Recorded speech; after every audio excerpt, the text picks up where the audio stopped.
Programa nas Entrelinhas. Iniciativa do curso de Administração Pública da ESAG. Apresentação: Professor Enio Luiz Spaniol. As necessidades para segurança e qualidade das rodovias catarinenses.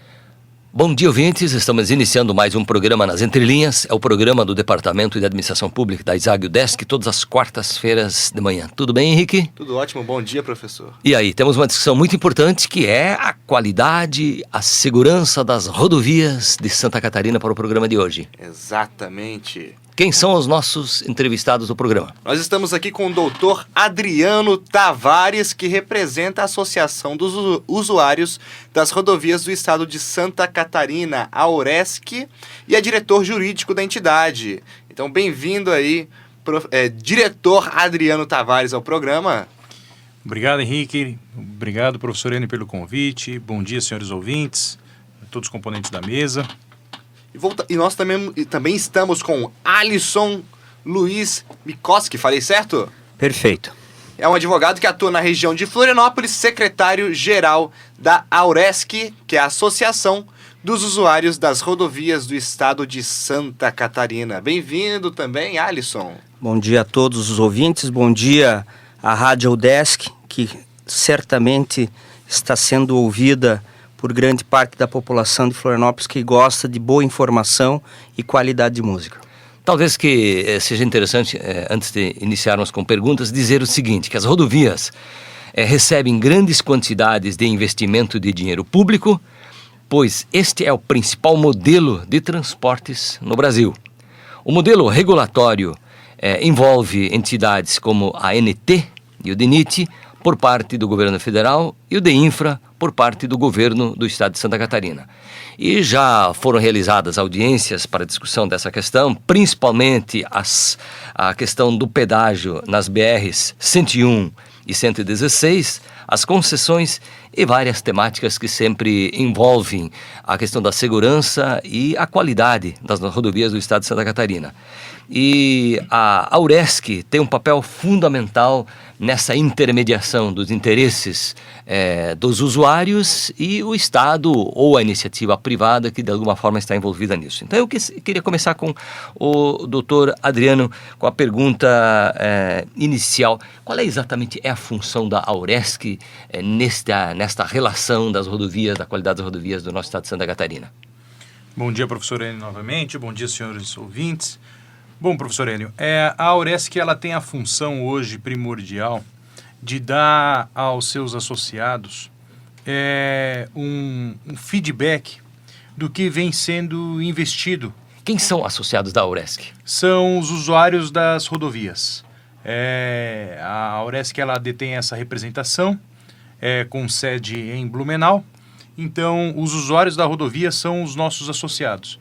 São eles que fazem a força da AURESC. Então, o principal objetivo hoje, principalmente da parte jurídica, hoje nós estamos analisando todos os contratos, revendo todos os contratos de concessão e os seus cumprimentos, tá? Onde passa por uma certa deficiência do serviço público, onde a baixa qualidade dos insumos empregados, a insegurança hoje colocada nas autopistas, a baixa sinalização, a falta de sinalização, muitos buracos, falta de acostamento, ou seja, nós buscamos ver o que está sendo descumprido nos contratos de concessão e notificar as autoridades competentes, como o Ministério Público Federal, Ministério Público Estadual, a ANTT, para que tomem as providências possíveis e cabíveis aos casos. Aproveitando já, me veio uma pergunta durante essa conversa, nem está aqui, mas como é que uma pessoa se associa a vocês, né? Uma vez que ela já é usuário também, é bem normal já. Isso, então a representatividade acaba sendo a lato sensu, né? Então você acaba representando todos, não somente os associados devidamente inscritos, mas nós pugnamos muito pela participação popular. Então por isso que nós pedimos que se inscrevam na AURESC, que acompanhem os trabalhos da AURESC através do site. Lá tem a ficha de inscrição, que é www.auresc.com.br. E vocês discutem sobre as situações das estradas, né, autopistas, e qual que é o problema mais recorrente e quais são os principais frente a estas autopistas. Eu sou mineiro e, olha, eu já peguei cada autopista lá, rapaz. Eu gostaria de ver como é que está acontecendo aqui. Eu não conheço muito o estado, então... Aqui em Santa Catarina, nós estamos buscando, principalmente, a questão do cumprimento do contrato de concessão. O monitoramento eletrônico, o acréscimo de sinalização para os usuários, buscando mais segurança. Cito agora como exemplo passado, nós passamos por um trágico acidente aqui no estado, na Serra da Dona Francisca, onde um ônibus vindo com mais de 40 pessoas caiu na Serra da Dona Francisca. Nossa. E fatalidade aconteceu e acabou, perdemos muitos companheiros que vinham do estado do Paraná, né? Por quê? Falta de sinalização e segurança. Está claro ali. Há uma ingerência do Estado, há uma omissão do Estado nesse sentido. Então, a nossa função é isso. Fazer o papel que deveria ser feito pelas próprias autoridades, pela própria agência reguladora. Cobrar e fiscalizar. Eu queria fazer uma pergunta para o Alisson Luiz Mikoski, que é um advogado que atua na Auresc, região daqui de Florianópolis, sobre as concessões, especialmente da 101 e 116. Como é que andam essas concessões? E aí isso está vinculado também ao preço do pedágio. Bom, professor Enio, avançou muito já. Graças à atuação da Associação dos Usuários, do PROCON.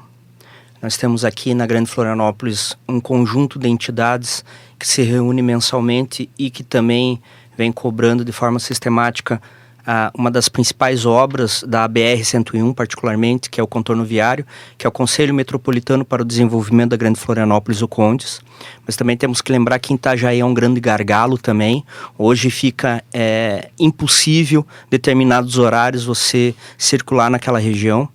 E graças a essa vigorosa atuação, hoje o poder concedente, através da Agência Nacional de Transportes Terrestres, a concessionária Planalto e autopista, cada um com a sua concessão, e os usuários, através da Associação Comercial Industrial de Lages, lá em cima na Serra, e aqui, através do CONDES, que tem uma representação, e atualmente é a Auresc que vem desempenhando essa representatividade. Nós mensalmente nos reunimos para discutir os avanços naquilo que está sendo feito, e o que não está no programa de implementação, que se chama PER, nós vamos cobrando, né? É claro, qual que é a grande lição? Nós estamos aí com um pacote de concessões que o governo federal relançou, porque é um pacote de 2012, né? Não é mais PAC, agora é apenas um PIL, né? Programa de Incentivo de Concessões, e nós temos sempre que resguardar a proteção do usuário. Quem deveria fazer isso? Poder concedente através da sua agência reguladora. Mas, infelizmente, no advento das concessões na década de 90, que foi lá no governo Fernando Henrique, eles criaram essas condições de privatização, mas não fortaleceram, por causa da questão cultural da época, era um novo momento, a participação da sociedade civil e o fortalecimento das agências reguladoras. Esse modelo que nós implementamos no Brasil é o modelo americano. Lá as agências são totalmente independentes. Não é adstrito de indicações políticas. Por exemplo, a NTT tem um diretor-geral, que é um diretor-geral não titular, ele está provisório, até hoje não tem titularidade, e a indicação do presidente do Senado Federal. Eu imagino, por exemplo, você falou dos gargalos que existem na região de Itajaí, aqui na Grande Florianópolis, o Morro dos Cavalos, problema que implica em custos. Quem efetivamente, estou pensando assim na crise econômica que o Brasil agora vive, a questão relacionada à falta de dinheiro, falta de recursos, o ajuste fiscal para tentando arrecadar. Como é que vão ser tocadas essas obras? Quem é que é o responsável? Ou já há uma definição prévia? São as empresas contratadas que vão realizar? Ou quem é que, enfim, vai pagar a conta? Há uma grande discussão, professor Enio. O Brasil, o orçamento do Brasil, em tempos de bonança, nós tínhamos condições de exatamente implementar um vigoroso processo de parceria público-privada. onde as empresas, as entidades privadas entrariam exatamente com as obras, né? Essa é uma visão da Auresc. O custo disso viria exatamente com as empresas que queriam explorar a concessão, e ao longo desses 20, 30 anos eles implementaram uma política justa de tarifa, aberto à construção junto com a sociedade, junto com os entes públicos da tarifação ao longo desse período, né? Ou seja, não existe almoço grátis, alguém paga, mas o usuário não quer pagar uma concessão de uma rodovia 116 que é pista simples. Ele quer talvez pagar um pouco mais de uma rodovia duplicada, tranquila, onde o usuário seja respeitado, entendeu? Agora, o orçamento, ele é fictício, mais ainda. Por quê? Porque o poder de endividamento do Brasil está lá em cima, ou seja, já está exatamente no vermelho. Prova disso que vai ser feito a outorga. O que é outorga? Alguns setores de entidades representativos estão exatamente temerários, porque essa outorga vai fazer com que as empresas que entrarem nos consórcios, que vão disputar a licitação para as concessões, eles invistam ao longo de 30 anos, ou 40 anos, não sei quanto tempo vai ser essa concessão, e a temeridade é que eles vão postergando, e esse dinheiro, parte desse dinheiro vai vir da onde? Novamente do Caixa Comum, do BNDES. E esse é um problema. E esse é um problema. Porque o governo federal, ele, com essa sistemática do PIL, anunciada este mês pela presidente Dilma, ela prevê um investimento de 66 bilhões em rodovias. Tá? Passando essa outorga para as empresas privadas. 66? 66 bi. Uhum.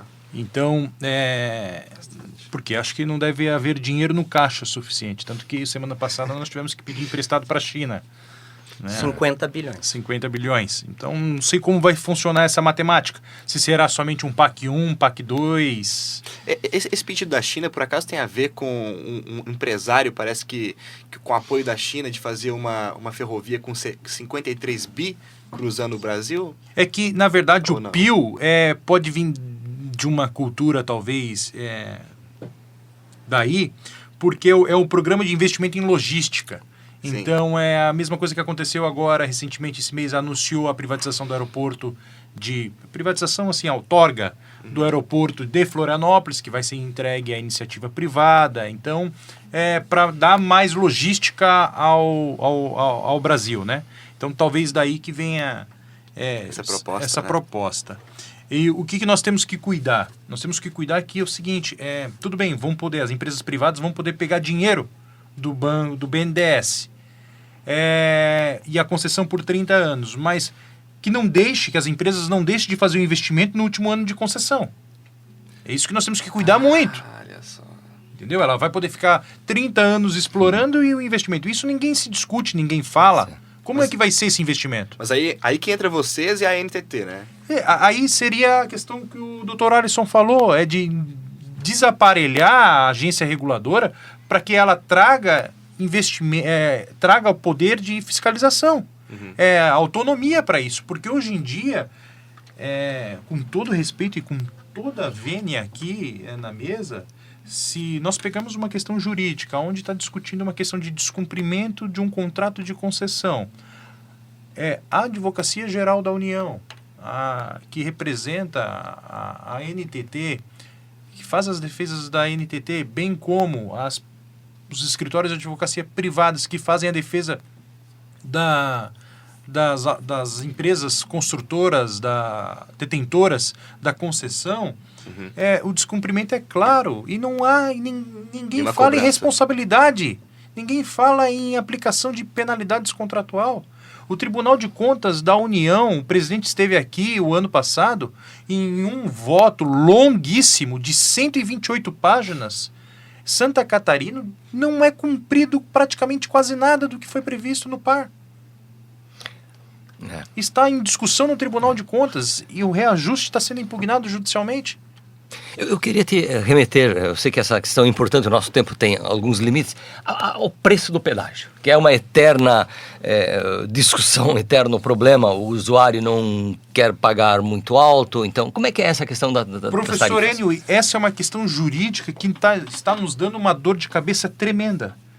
Para conseguir a tabela, tá, a planilha de custos, para auferir o valor efetivo da tarifa, é como praticamente uma agulha no palheiro.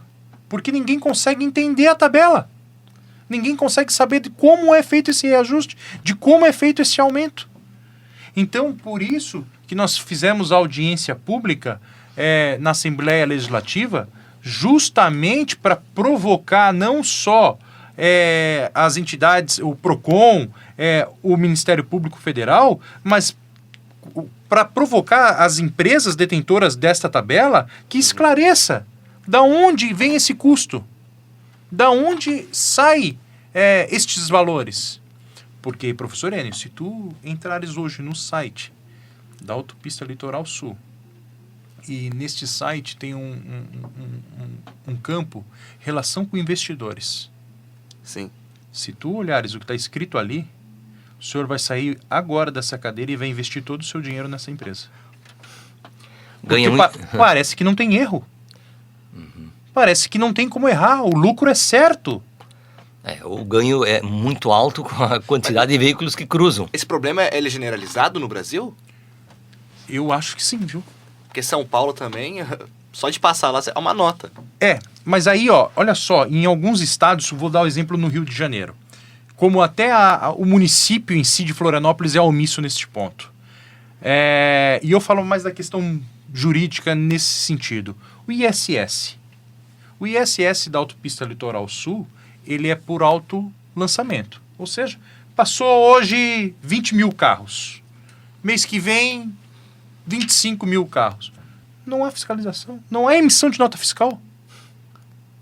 Não tem ninguém ali na catraca fiscalizando realmente de quantos. Não há um mecanismo diferente no Rio. O Rio conseguiu instituir a obrigatoriedade de emissão. Claro, obrigatoriedade, porque a lei já prevê que tem que ser emitido a nota fiscal. Mas aqui não. Aqui você pega um voucherzinho que é um comprovante de um recibo. Aquilo não é uma nota fiscal. Eu acho Não. até que fosse. Até Não o tem município validade. não tem validade. Não tem para validade. nota. Até o município deixa de arrecadar aí e nós não O estamos profissional que tem que prestar contas, ele não consegue juntar como investimento, como um valor que deveria bater, ser né? Como você pega a questão dos representantes comerciais, Exato. que é Rodam os muito. principais, a principal gama de associados da Auresc, que vem essa reclamação, vem deles. Não conseguem abater, não conseguem cobrar, repassar esse custo para frente porque não tem o Nota comprovante. fiscal. E se alguém, o usuário, se sentir lesado ou ele sentir que há uma irregularidade, como é que ele deve proceder? Uma denúncia? Perfeito. Sim. Mas só fazer um retoque bem pequeno na fala do Dr. Adriano. O nosso endereço é www.auresc.org, né? Infelizmente nós temos limitações. O presidente Sérgio Popper, que é um representante comercial e sempre está na estrada, um dos nossos principais olheiros é o representante comercial, que está em toda Santa Catarina e vai investigando e vai dizendo, lá tá assim, aqui tá assado, passei há um mês, continua a mesma coisa, a obra começou e até agora tá assim. Então são os representantes comerciais, são os caminhoneiros, é o pessoal que está na estrada. Então nós temos só esse endereço eletrônico, é a nossa fanpage. O sonho do Sérgio, do presidente Sérgio, seria ter exatamente um 0800, em que o usuário soubesse desse 0800 e já repassasse uma denúncia, a gente já encaminhasse para quem de direito fosse. A ANTT tem, em tese, teria que ter a ouvidoria, mas assim, infelizmente a nossa agência ela é mais pró-concessionário do que pró-usuário, né? Tanto é verdade que é o seguinte, não sei se os senhores sabem, no contrato de concessão, se acontecer algum acidente no trecho que você está com o seu automóvel, você é segurado. Tem seguro contra terceiros ali. Então, muitas pessoas não utilizam isso daí. Utilizam o próprio seguro e não utilizam o seguro que a autopista é exigível por lei sempre fazer do usuário que está transitando naquela. Razão disso que ano passado nós fizemos o manual dos usuários das rodovias do estado de Santa Catarina. Até hoje não lançamos. Por quê? Porque é uma entidade muito... Doutor Adriano é voluntário, sou voluntário, Sérgio é voluntário. Então nós estamos ainda construindo meios para fazer o lançamento. Mas se Deus quiser, acredito que daqui a alguns meses nós vamos ter uma parceria muito forte com entidades aí representativas de Santa Catarina que vão adotar a Auresc, que vão adotar o manual e vamos lançar, e vai ser um dever, nós vamos construir também junto à Assembleia Legislativa que o usuário receba exatamente esse manual. Passou na praça de pedágio, ele receba a informação. Isso é um direito e isso deveria ser feito por quem lhe compete, que é a ANTT. Como a ANTT não tem esse interesse, cabe aos usuários, cabe às entidades que representam os usuários fazer essa tarefa, que é uma tarefa hercúlea, porque, repito, é de doação, né? Nós temos que abrir mão de parte de nossa produtividade, de nosso trabalho para se doar. Não é uma reclamação, é um chamado à sociedade.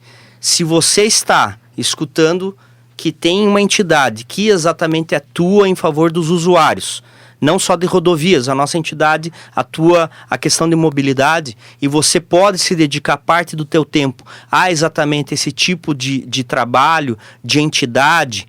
Não precisa ser a Auresc, mas se dedique, vá atrás, porque direito a gente não pede, a gente exige. Garante. Aproveita, só uma última pergunta que é interessante, porque existem muitas empresas relacionadas com isso, preocupadas com isso, e existe um caminho de financiamento delas para a Auresc?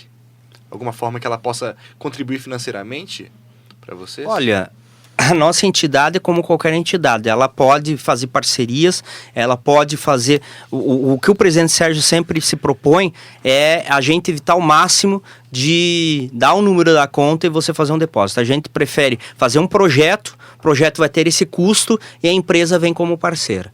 Legal. Eu queria fazer a última pergunta para o doutor Adriano, para tentar dizer qual é a perspectiva, ele vê essa ação, digamos, do usuário da Auresc com otimismo, pensando um pouquinho nas reivindicações que devem existir, que devem ser muitas, e principalmente dos usuários. Como é que você vê uma perspectiva de futuro para essa questão toda? Professor Enio, o Brasil hoje deu um salto muito grande na questão de transparência. Antigamente, os salários dos servidores não eram publicados, tal. E nós pugnamos agora por essa questão da transparência, para que essas empresas que são detentoras de concessões públicas, sejam mais transparentes com os usuários, com os seus consumidores. Justamente essa questão da tarifa, que explique da onde é que vem o aumento, por que o senhor está aumentando a tarifa, sendo que o meu salário não aumentou. Me justifique da onde veio o aumento da cesta básica, sendo que o meu salário não aumentou. Então essa é a nossa função jurídica, e quando essa explicação ela não é bem recebida, ela não é verossímil, nós vamos impugnar sim em ato judicial. Então a Justiça Federal hoje já tramita várias ações questionando os aumentos abusivos pelas concessionárias aqui no nosso estado, e nós estamos esperando o desfecho o mais rápido possível disso. Ótimo, então é isso. Eu vou só recapitular aqui, para quem quiser complementar com informação, querer solucionar alguns problemas, achar soluções, fazer uma denúncia, responder algumas perguntas próprias em respeito à concessão, vai no site www.auresc.org. É assim que se conversa com vocês, né?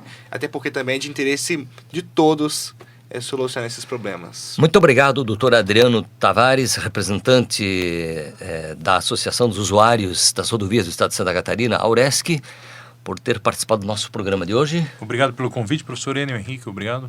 Obrigado também ao Alisson Luiz Mikoski, que é advogado que atua na região da Grande Florianópolis, secretário-geral da Auresc. Obrigado. Obrigado, professor Enio, obrigado, Henrique, obrigado a todos os ouvintes da UDESC. Com isso, terminamos nosso programa. Agradecendo aos ouvintes. E o programa volta quando? Todas as quartas-feiras, às 10h30. Bom dia, ouvintes.